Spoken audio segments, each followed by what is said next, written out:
Welcome back, everyone. Welcome back to Very Frequency Channel. Thank you for joining us today. I am going to be reading to you today the second part two of this wonderful magical book, The 21 Lessons of Merlyn, a study in Druid magic and lore. This book was written by the amazing Douglas Monroe. So, if you are new to the channel, please make sure that you hit all of those positive buttons. All of the positive buttons. There's a little red button that says subscribe on YouTube. Please do press that.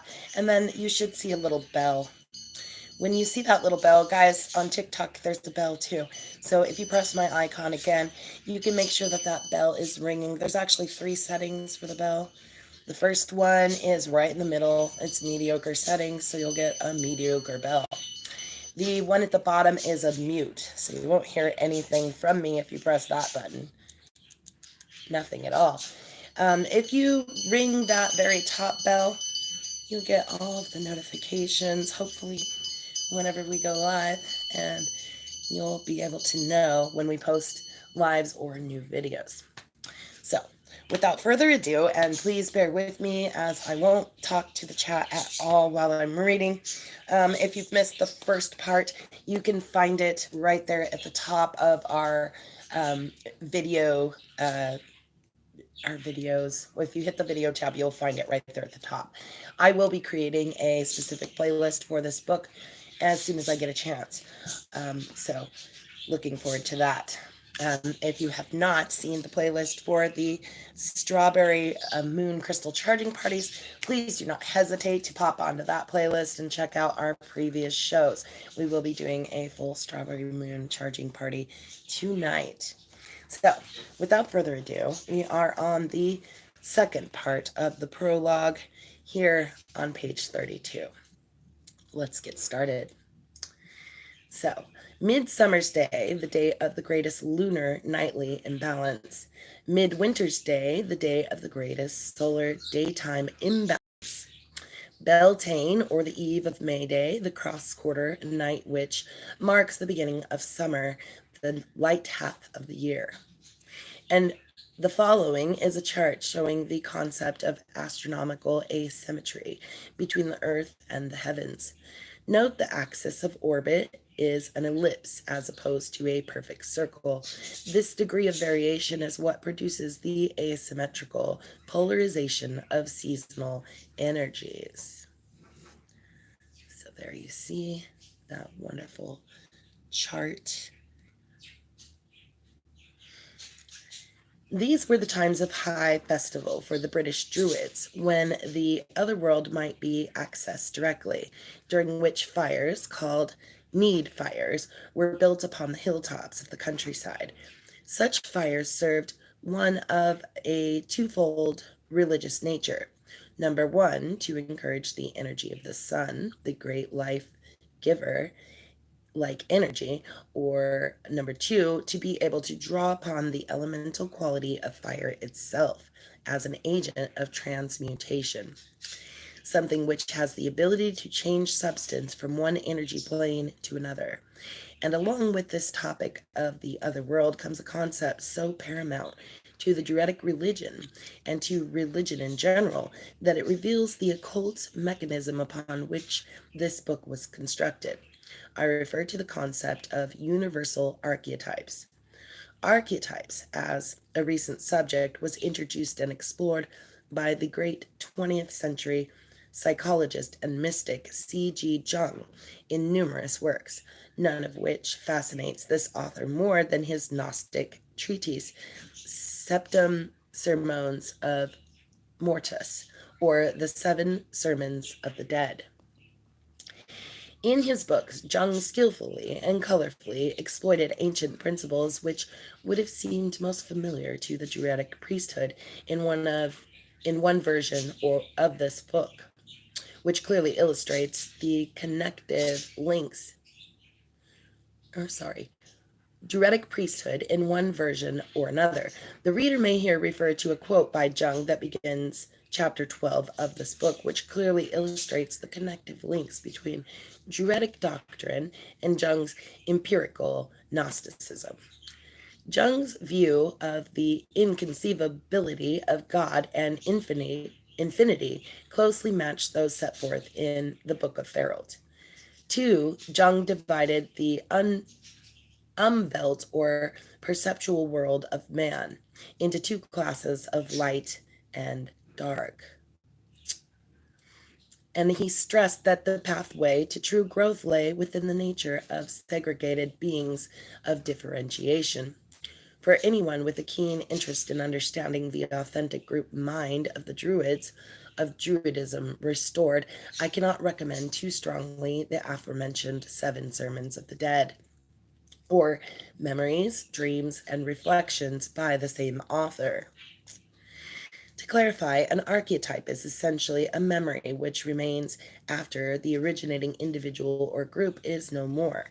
Some writers have coined the term group memory to illustrate it, while Jung himself described the archetypal world as a residual sea of symbols which is shared by all mankind, usually accessed through dreams or altered states, and from which cultures draw images on which to found their religions. Mysterium conjunct. Where did Jung say did these symbols originate? From man himself, throughout his developmental history. Each culture leaves behind it the impressions of its most sacred symbols, those fueled most fervently by strong emotion or devotion, their god forms, and their living mythology. Then, even after the culture has long disappeared, these archetypal images remain intact yet dormant, and may be revived again simply by putting willful energy back into the main, still existing line of connection, most typically through the mechanism of visual imagery. This is the very same universal picture language which Merlyn refers to within the lessons.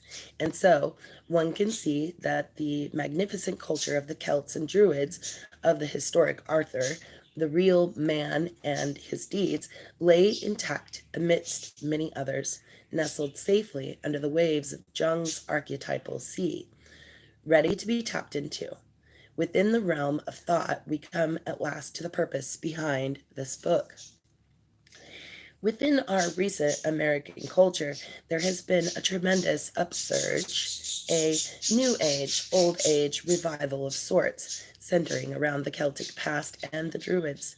Celtic-based Wiccan organizations flourish, as do numerous Druidic revival communities, both within the U.S. and abroad. What can this mean to us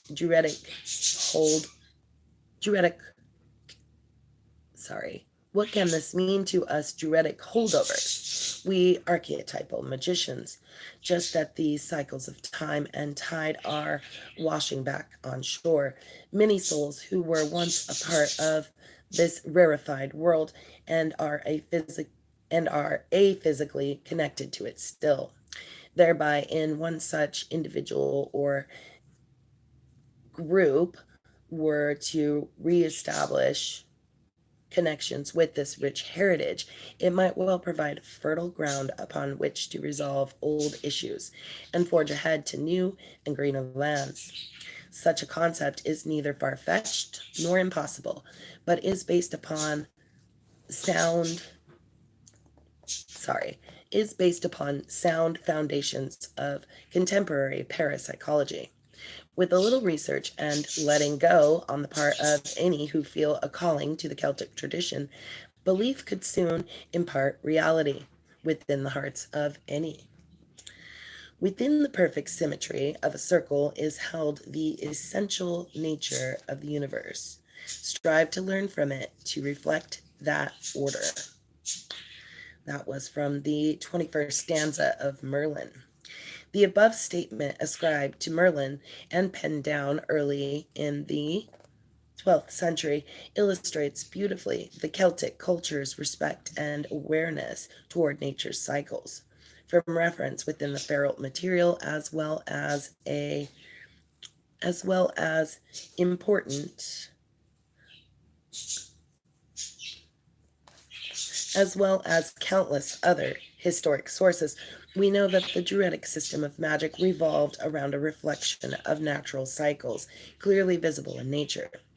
Some of the most important of these were the cycle of death and rebirth, the seasonal cycles of rotation, the circular movements of the sun, moon, planets, and constellations, the ebb and flow of the ocean tides, and the migrations of birds and beasts.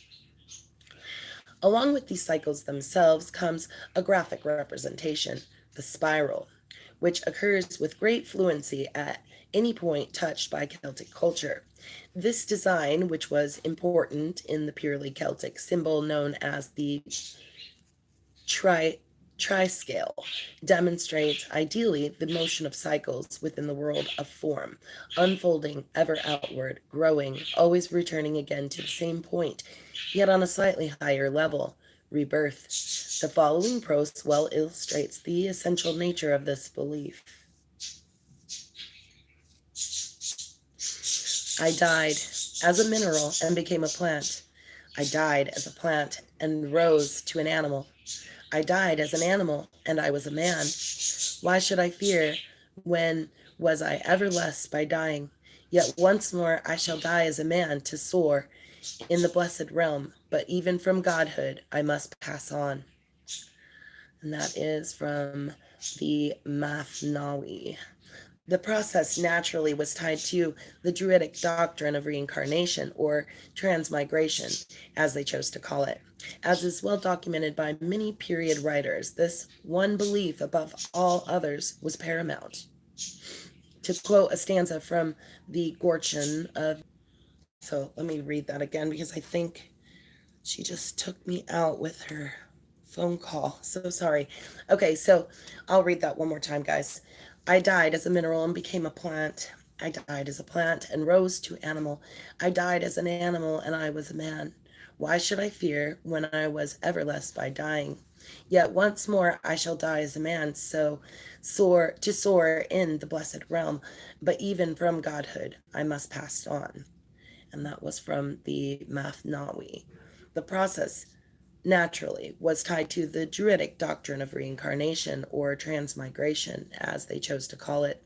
As is well documented by many period writers, this one belief above all was paramount.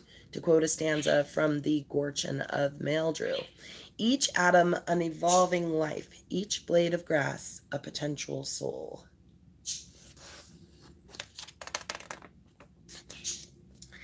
To encapsulate the Druidic philosophy on the origin of souls, it was taught that new life sparks are always coming into being as emanations from Kugent. Such was a system of spiritual evolution which coincided perfectly with its antithesis, physical evolution. Both forms advance through time as a result of learning, exposure, and experience.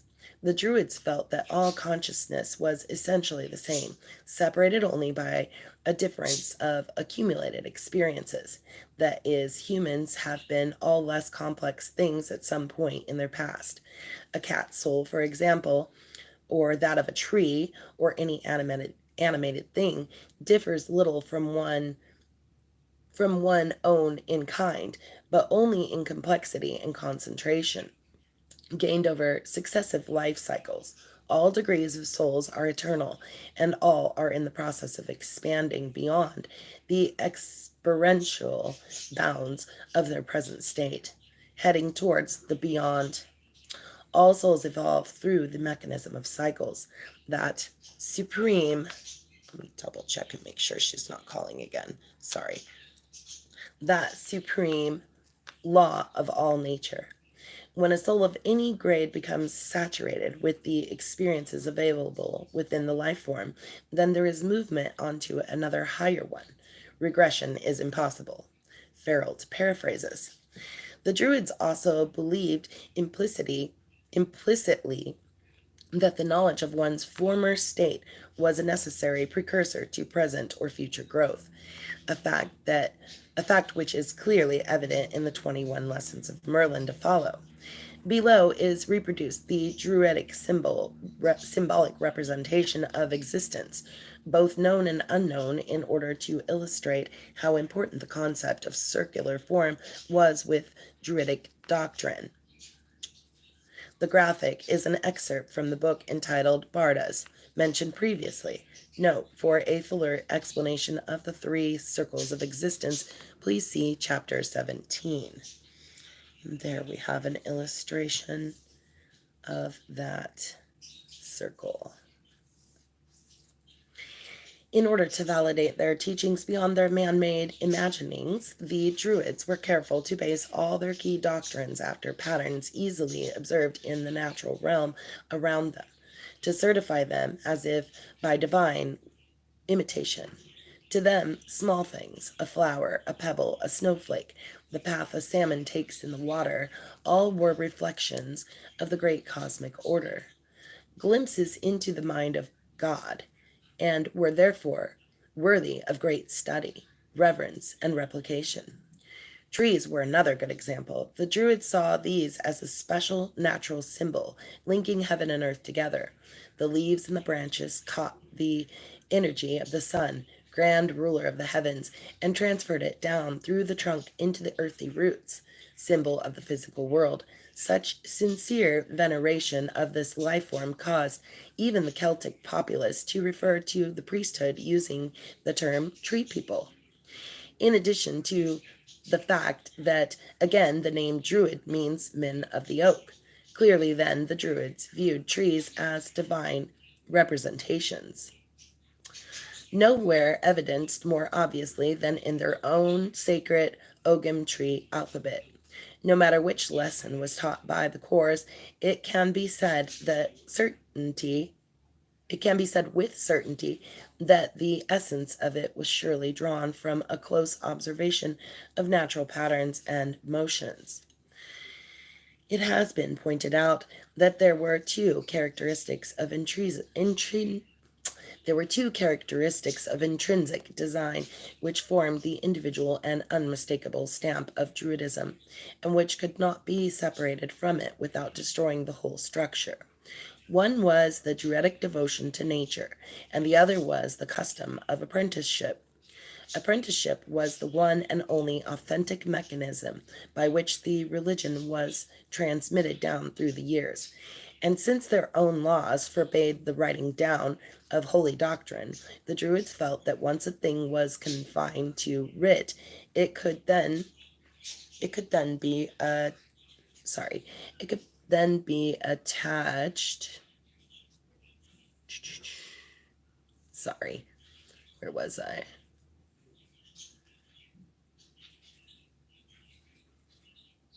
It could then be attacked and profaned, hence the importance placed upon memorization and rote teaching.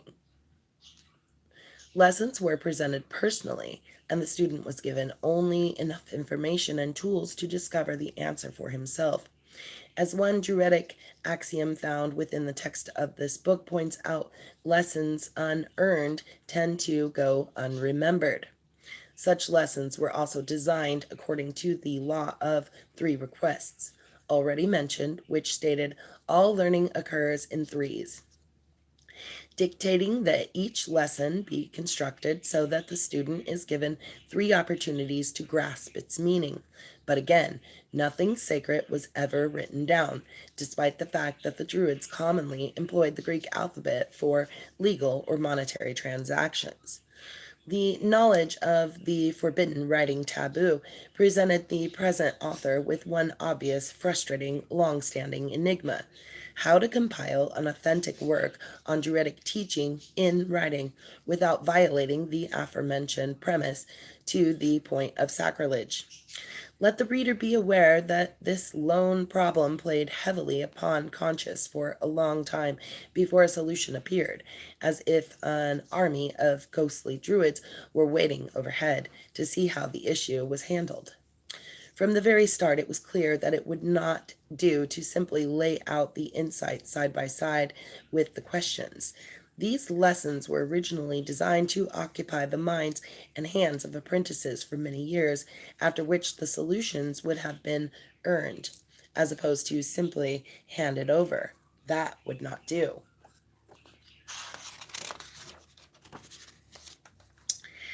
The author, furthermore, was blatantly informed by the Oxford caretakers of the Ferralt manuscript that this same concern over doctrine violation was the reason why the book had never before reached open publication. Nor would it ever, unless a suitable vehicle could be designed, one that the Druids themselves might have approved of. It was a grand order. And then slowly, over time, a solution appeared. The system could be presented in two separate volumes. The first book would present the style, feel, and flavor of apprenticeship, though the unique and authentic Druidic device of student-teacher interaction. Through the unique. Yes, through the unique and authentic Druidic device of student-teacher interaction. As a framework for this idea, the new folk tales of Arthur's boyhood, collected as a hobby over the 10 years prior, could fit in perfectly, fusing with the Ferralt material to produce an acceptable tool for the recirculation of the sacred lore. The second book would be titled simply Book of the Ferralt, an edited version of the original, through which the issues offered out in the initial volume could be resolved in style. The second volume would be, therefore, rather like a teacher's manual, existing only in the hands of someone who had already worked through the system. A book awarded upon compilation and initiation. In this way, the flavor, authenticity, integrity, and laws governing Druidic apprenticeship could be preserved in acceptable form. Should the reader be further curious as to how this mechanism works, or how it could pertain to him, an expanded accounting of the internal structures is to be found within the epilogue. So, following this description of the Druids, there would and their world and the basic intent and origins of this work, there remains only the one task of relating how this present volume can be used. The most obvious method is to simply read the material in order, and then, for the reader who is primarily interested in the novel or historical aspects of the manuscript, to stop there.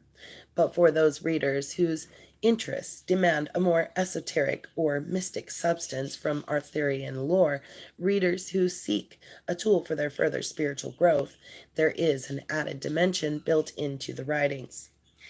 As one observes the format of the lessons, it is immediately evident that certain words and phrases are highlighted by a bolder form of the same type print.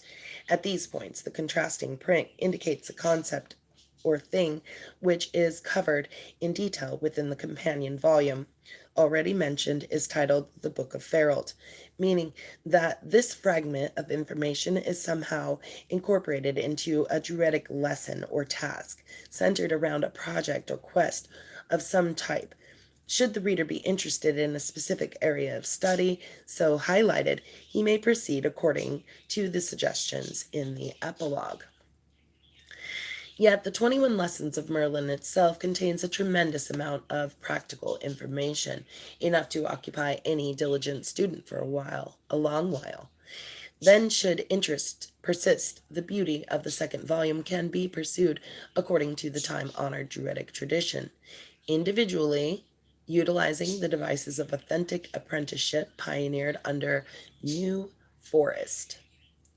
The reader will note that there is a brief but carefully outlined appendix following each of the 21 lessons. In this concluding section is offered one specific magical exercise which is boxed off from the surrounding text for emphasis.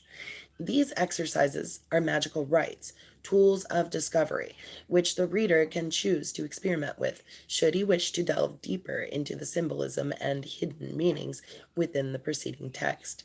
It is recommended to first read the chapter Next, incorporate the exercise and then return to reread the same lesson, leaving yourself open to new thoughts and insights as they appear. You will also note that some lessons are provided with a location statement within the text. This idea represents the revival of an extremely old bardic device outlined in the Feralt, called the Illumination of Rhymes, which states that any spiritual exercise, whether silent, spoken, or sung, is enhanced greatly by performing it in a geographic location of the same energy type as the exercise itself. Pieces of prose, either poetry or sung ballad, were originally created to be realized in specific types of settings.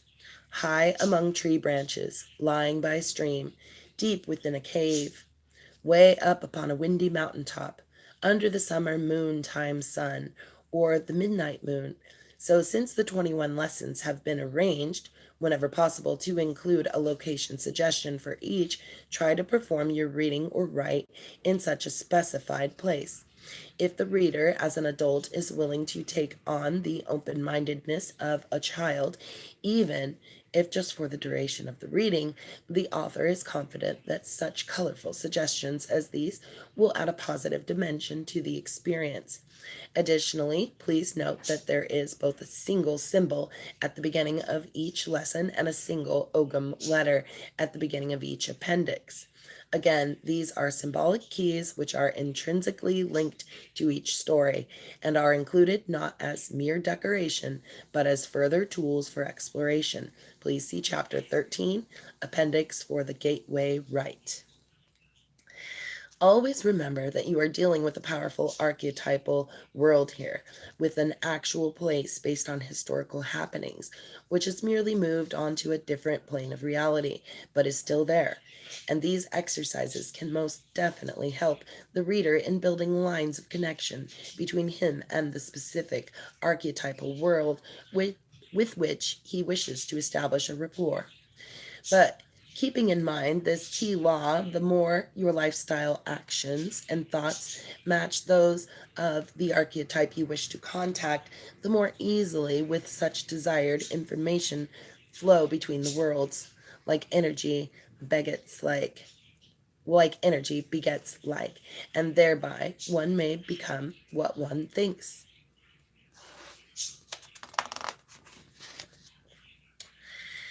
By working through the mysterious experiences contained within these 21 stories, a reader desirous of doing so can actually build up authority in a traditional sense within the Druidic system, opening doors to entirely new realms of perceptual experience and insight through the most magical of Celtic concepts.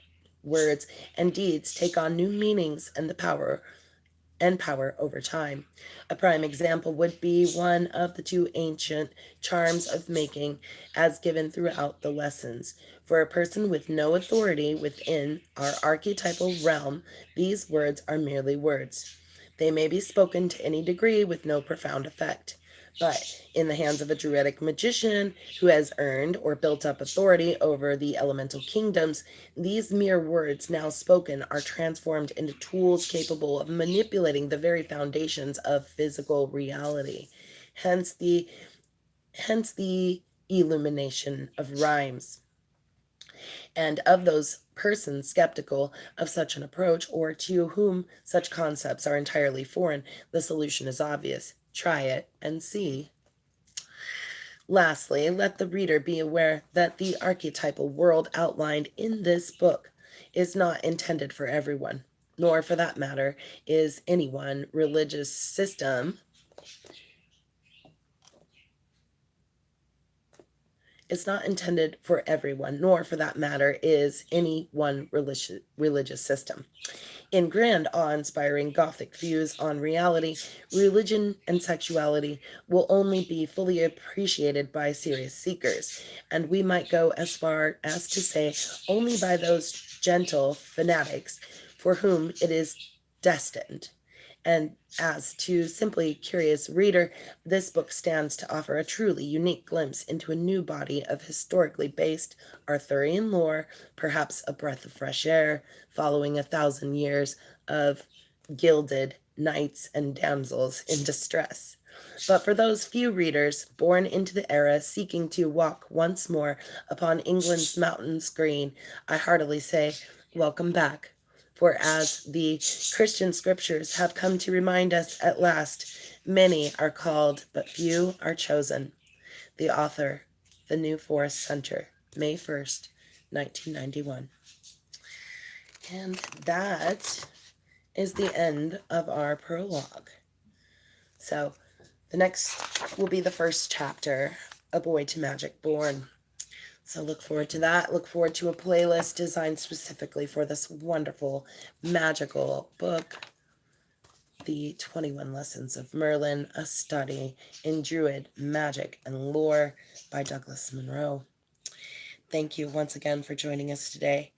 Wishing you all a beautiful and happy rising. Bye, everyone.